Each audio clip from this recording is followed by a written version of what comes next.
মরিয়ম আলাইহিসসালাম পুত্র ঈসা আলাইহিসসালামকে বললেন, বাবা, আমার জন্য কিছু ফল নিয়ে আসো, আমার ফল খেতে খুব ইচ্ছে করছে।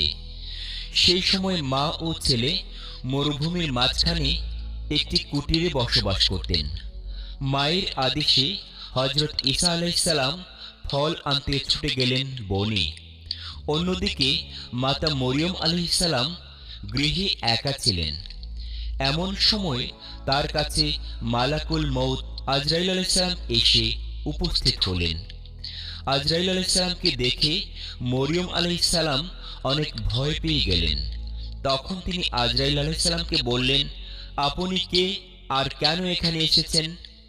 তখন আজরাইল আলাইহিসসালাম বললেন, আমি মালাকুল মউত আজরাইল, আর আমি আল্লাহর আদেশে এখানে এসেছি আপনার জান কবজ করার জন্য।